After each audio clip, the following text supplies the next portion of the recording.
1-2% जिनको लाभ नहीं प्राप्त हुआ, उसके पीछे रहस्य बताया कबीर साहब ने कि कबीर सतगुरु के दरबार में भाई कमी काहे की ना, और हंसा मौज नहीं पावता तेरी चूक चाकरी में।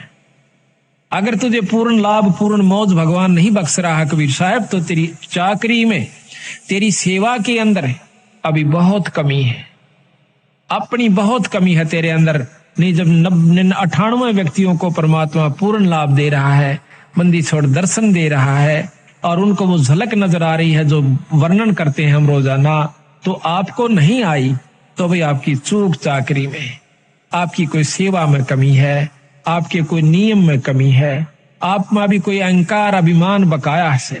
तो सतगुरु महाराज को अहंकार तो लेस मात्र, मान में म्यान कहते तलवार का जो ऊपर का कवर होता है, उसके अंदर 2 खड़ग 2 तलवार नहीं समा सकती, किसी रूप में भी नहीं समा सकती।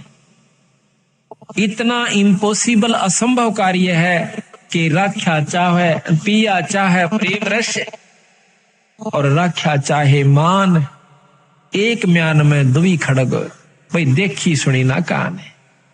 तो अहंकार तो एक लेश मात्र भी ईश्वर को पसंद नहीं है, और जिनमें अहंकार नहीं रहा उनको परमात्मा का दीदार हुआ, दर्शन हुआ, आत्म कल्याण है।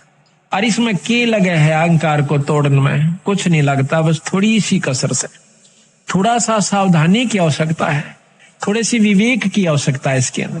आज हम मनुष्य शरीर में हैं, ये माटी का पुतला और खाक में मिल जाएगा 10-20 साल के अंदर अंदर। और फिर हमारे ऊपर महाराज ने लिखा है कि कबीर काहे गर्भियो और ऊंचा देख आवास, और काल पड़े भू लेटना तेरा ऊपर जामे घास। कल तो जमीन पर जाकर पड़ना होगा, और वहां फूक फाक के थोड़ी सी राख हो जाएगी, और उसके ऊपर फिर तेरा घास जामेंगे। तो इस प्रकार इस अहंकार ने, जैसे आज हम पशु बन जाते, एक शरीर छूटेगा ये भी पक्का है, और छूटने के बाद फिर पशु जुनी में जाना होगा, जिसमें नाम नहीं लिया जिन्होंने, और विकार किए बीड़ी शराब मस्त तंबाकू प्रयोग करते रहे, उनको 184 प्राप्त हो। फिर जिन भक्तों ने नाम भी ले लिया और अपना धर्म पुण्य भी कर रहे हैं, और फिर भी अभिमान रह गया, तो फिर भी आप 184 में जाओगे। वो दूसरी बात है कि आपकी की हुई कमाई परमात्मा अवश्य देगा आपको। फिर ना जाने 1000 वर्ष में सूत बैठे, फिर ना 10,000 वर्ष में सूत बैठे, कैसे सत्संग का कि जिसमें आज आपको पूर्ण ब्रह्म परमात्मा के बारे में जानकारी दी जाएगी। तो 184 के अंदर हम कुत्ते बनते हैं।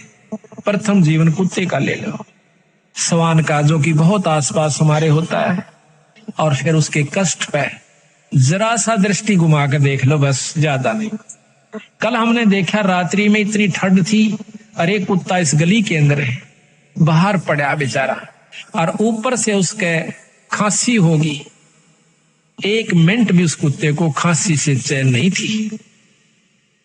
अब देखियो, पहले तो जन्म कुत्ता, ऊपर से ये खतरनाक रोग उसको लग गया। फिर कोई टांग तोड़ दे, आम कुत्ते के पैर में लंग पावेगी।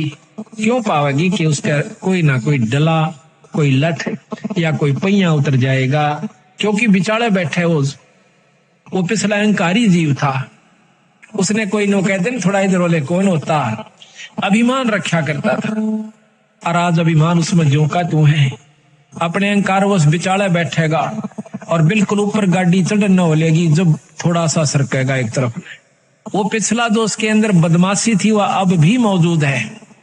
कई कुत्ते ऐसे देखें कि जीप ऊपर चढ़ना हो जाएगी जब थोड़ा सा हलते हैं, तो उस कष्ट के कारण, उस अहंकार के कारण उसने कितना भारा दुख मोल ले लिया। तो इन बातों ने याद रखेगा जो भगत, तो उसको कोई भी अहंकार नहीं रहेगा। अब हम सत्संग में यही सिखाते हैं।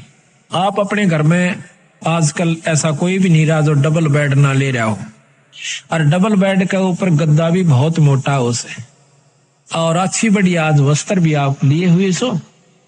तो हम आपको यहाँ ऐसी असुविधा देने की कोशिश करते हैं जो ज्यादा भी ना हो पर सुविधा भी ज्यादा ना हो।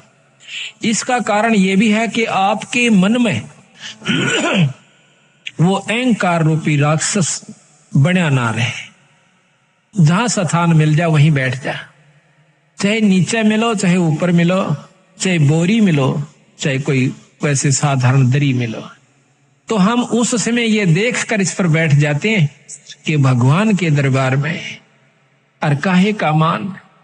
कबीर साहब इसके बारे में कहते हैं कि कबीर सत्संग में जाकर और गुरु से चावे मान, वो नर नरक में जावेंगे युग युग बने समान।